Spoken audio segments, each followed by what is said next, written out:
हमारे देश का इस वक्त का सबसे बड़ा मुद्दा है वोट चोरी का।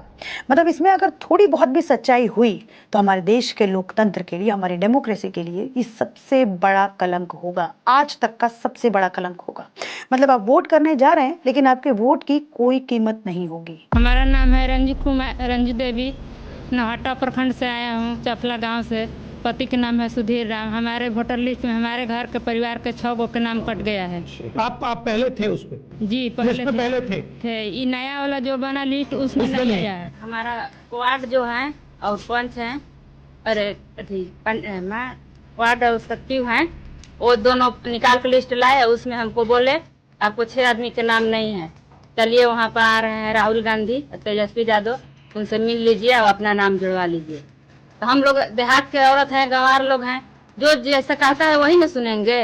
लेकिन जब हम ऐसे वीडियोस को देखते हैं जहां पर राहुल गांधी जी के सामने एक लेडी आती हैं और वो कहती हैं कि उनके घर के 6 वोट को, इस बार जो SIR बिहार में हो रहा है, उनके घर के 6 वोट्स को काट दिया गया है, तो वहीं दूसरी तरफ उसी सेम महिला का वीडियो सामने आता है जो कहती हैं कि जी हमें तो रटा रटाया गया था, हमें कहा था कि राहुल गांधी जी आ रहे हैं और आपके घर से ये 6 वोट काट दिए गए हैं, आपको यही बात एज इट इज आपको उनके सामने बोलना है। वहाँ भी बोला उन लोग के, बोलना राहुल गांधी से कि हम लोग के 6 आदमी के नाम नहीं है, पुराना लिस्ट में था, नया वाला में नहीं है।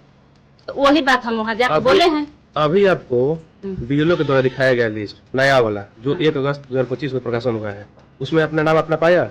हाँ, और अपने परिवार के सदस्यों का नाम पाया आपने? सबको नाम पाया।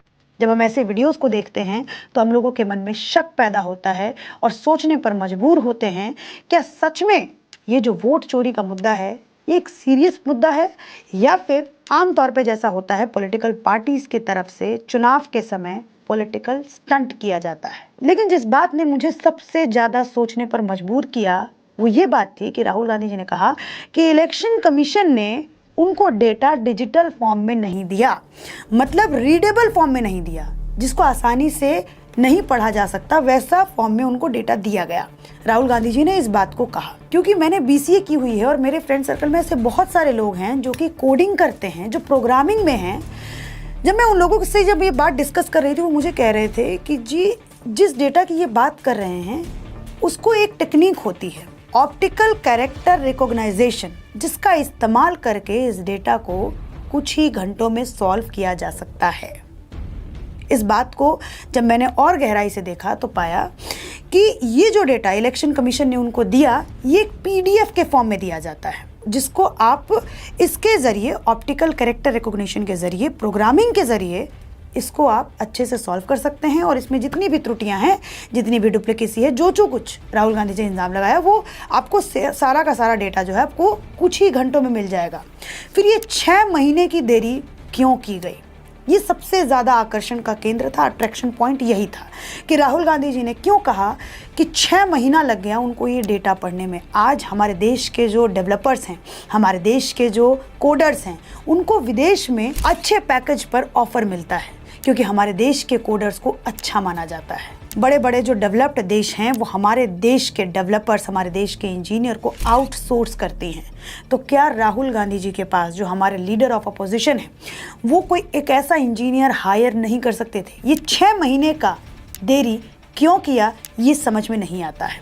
दूसरा पॉइंट, जब भी इलेक्शन होता है तो सारी पॉलिटिकल पार्टीज को, जो भी इलेक्शन लड़ रही होती हैं, उन लोगों को चुनाव से पहले एक इलेक्टोरल रोल दिया जाता है जिसमें वो चेक करते हैं, जब चुनाव लोग डालने जाते हैं, जब वो अपना पर्ची उनको दिखाते हैं तो उस इलेक्टोरल रोल में से चेक करके दिखाते हैं कि जी ये व्यक्ति इसी इलाके का है कि नहीं है, इसका नाम इस बूथ पर है कि नहीं है।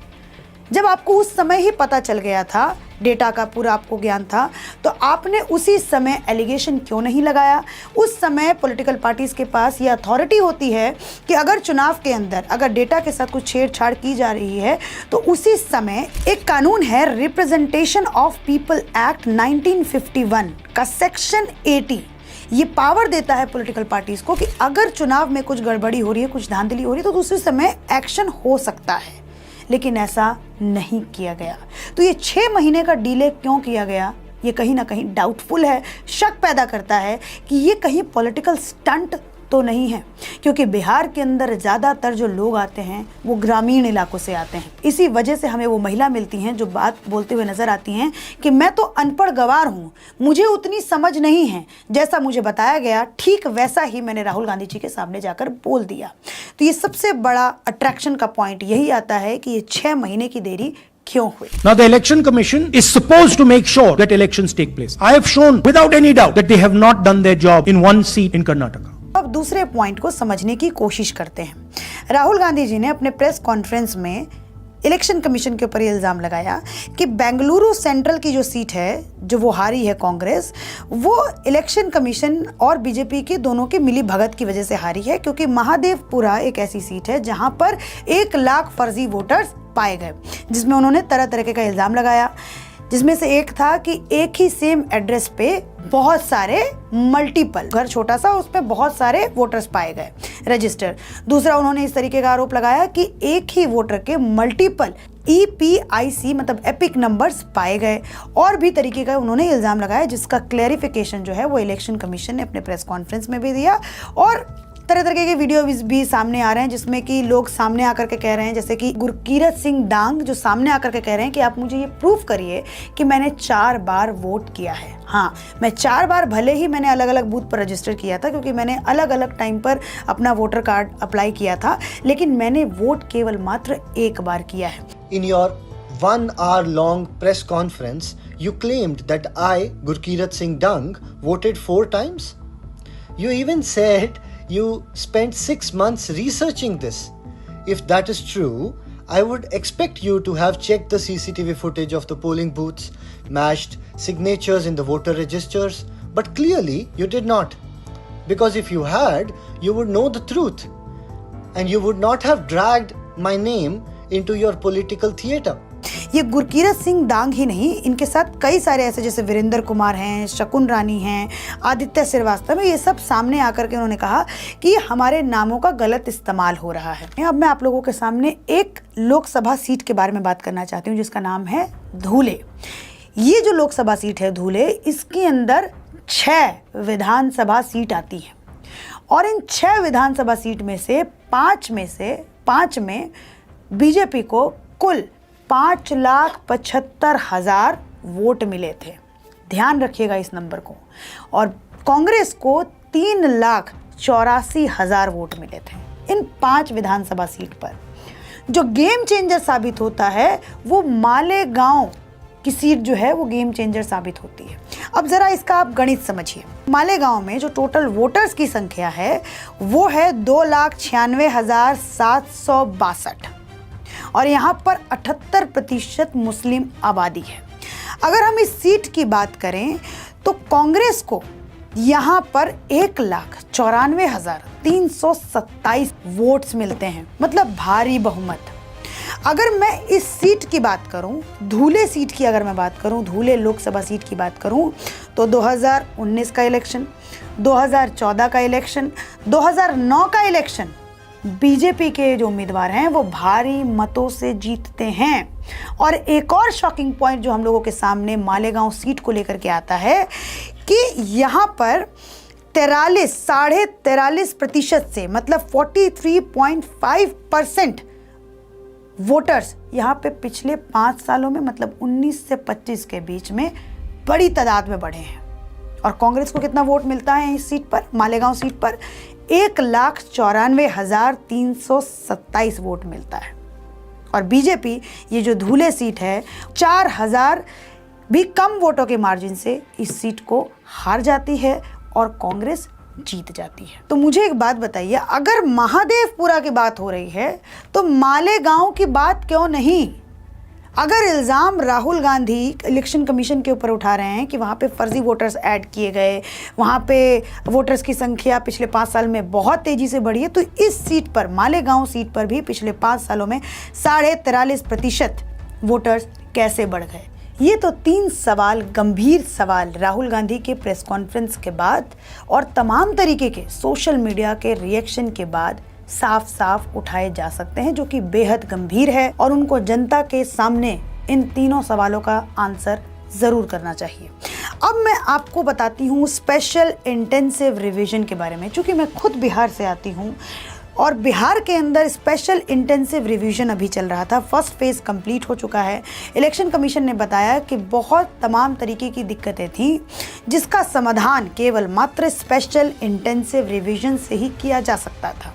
काफ़ी सारे फेक वोटर, जैसा कि मैंने आपको महादेवपुरा की बात बताई और मालेगांव की बात बताई, ऐसी प्रॉब्लम्स भविष्य में ना आए, इसीलिए स्पेशल इंटेंसिव रिवीजन पूरे देश में होना चाहिए। ये हम लोगों का मानना है।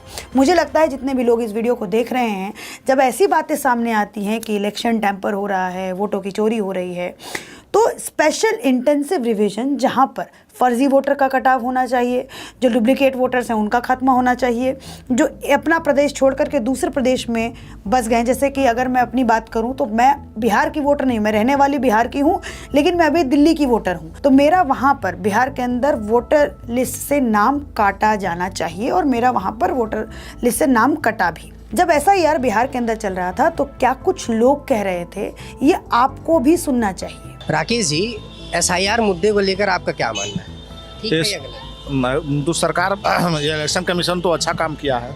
जो आदमी मृत हो गया उसका भी नाम अभी तक जुटा हुआ है इलेक्शन वोटर लिस्ट में, क्या नहीं उसका नहीं नाम नहीं कटना चाहिए क्या? जेन्युइन लोग हैं उनका भी जो है वोट काटा जाएगा। तो राहुल गांधी से इलेक्शन कमीशन कल प्रेस कॉन्फ्रेंस से जवाब तो मांग रहे हैं, किसका नाम कटा उसके बारे में बताएं। वो चुनाव प्रक्रिया में मतलब जो भी धांधली या गड़बड़ी था उसको रोकने के लिए इस तरह का कदम उठाया गया, अच्छा कदम है। ये मुद्दा नहीं होना चाहिए। ये तो सुधार का एक प्रक्रिया है, बहुत अच्छा कदम है। इसका सराहना करना चाहिए था राहुल गांधी को।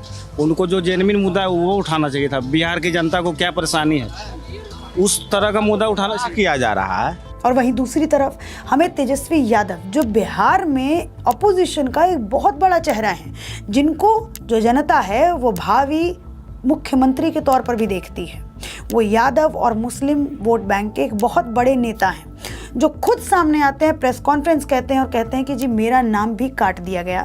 फिर इलेक्शन कमीशन की तरफ से दोबारा बताया जाता है कि जी इन्होंने जो एपिक नंबर दिखाया है वो गलत है, इनका वोटर आईडी कार्ड दूसरा है। उसके बाद तेजस्वी यादव का कोई रिप्लाई नहीं आता है। जब ऐसी घटनाएं होती हैं तब हम लोगों के मन में एक सवाल खड़ा होता है और कहीं ना कहीं ये बात मन से आती है, क्या सच में ये एक बहुत बड़ा मुद्दा है वोट चोरी, या फिर ईवीएम हैक, चौकीदार चोर और तमाम ऐसे मुद्दों की तरह ये एक पॉलिटिकल स्टंट मात्र है।